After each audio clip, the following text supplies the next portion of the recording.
పరువు మర్యాదలు ఎంతో గొప్పవని అబద్ధం చెప్పి సురేంద్ర వర్మ గారు మీ సంబంధాన్ని మాకు అంటుగట్టారు.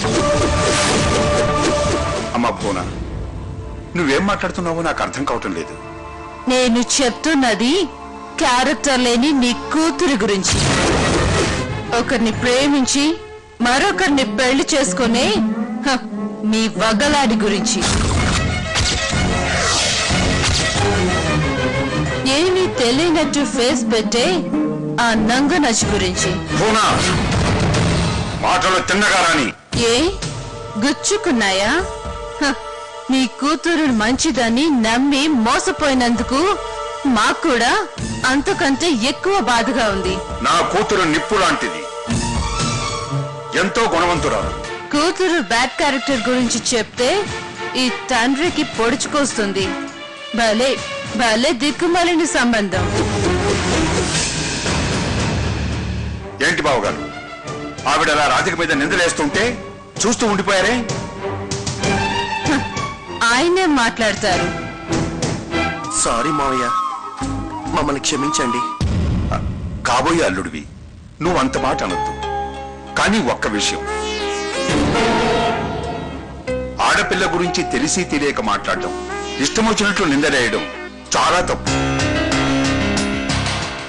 అది ఏ ఆడపిల్ల తట్టుకోలేదు. నిజమే, అందుకే నేను రాధికకి సారీ చెప్పానని చెప్పండి. నాకు తెలిసి ఇంతవరకు నువ్వు ఎప్పుడు నాతో అబద్ధం చెప్పలేదు. ఇండియాకి వచ్చిన తర్వాత నా అబద్ధాలు నేర్చుకున్నావా? అది కన్న తల్లిని నాతో అబద్ధం చెప్తున్నావా? మామ్, నీతో అబద్ధం చెప్పాల్సిన అవసరం నాకు ఇంతవరకు రాలేదు, రాదు కూడా. రే, మంచికి చెడుకి మధ్య డిఫరెన్స్ తెలుసుకో చెర్రీ. కంటికి కనిపించేవన్నీ నిజాలే అనుకోవడం అది మన భ్రమ. టెక్నాలజీని రాంగ్ రూట్ లో వాడుకొని ఫోటోలో ఉన్న అమ్మాయి రాధికే అని మనందరినీ నమ్మించాడు. మామ్, వాడు మెయిల్ చేసినవన్నీ కూడా ఫేక్ ఫోటోస్.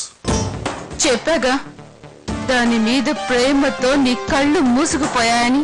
నేను ఆ అమ్మాయిని పెళ్లి చేసుకుంటాను. చెర్రీ, నిన్ను నువ్వే మోసం చేసుకుంటున్నావు. మంచి లైఫ్ పార్ట్నర్ ని మిస్ చేసుకోకూడదు అనుకుంటున్నాను. నీ పెళ్లి రాధికతో జరగడం నాకు ఇష్టం లేదు. ఈ విషయంలో నేను మీ మాట కట్టొస్తున్నందుకు ఐఎమ్ రియలీ సారీ.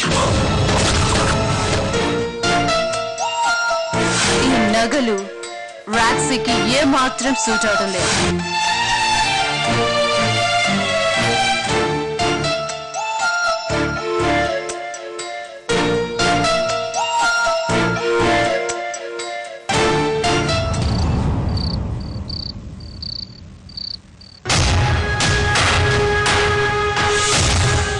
ఈ పెళ్లి నాపాలంటే ఎవరైనా ఒక్కరుండాలి.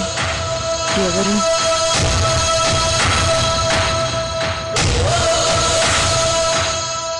ఎస్, సత్య. ఎస్, సత్య వీక్నెస్ ని క్యాష్ చేసుకొని ఈ పెళ్లి ఆపేయాలి.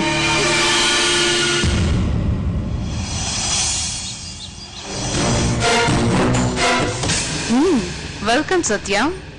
Thank you. వెల్కమ్. మీరు ఫోన్ చేసి అర్జెంటుగా రమ్మంటే ఎందుకో ఏంటో తెలుసుకోవాలని ఆతృతగా వచ్చాను. నీకు యాంగ్జైటీ ఉండడం కరెక్టే. కూర్చో.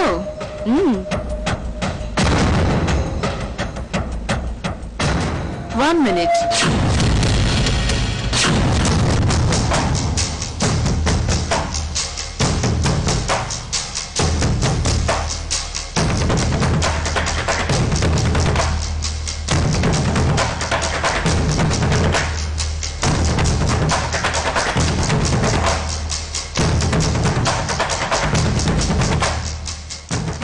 తీసుకో.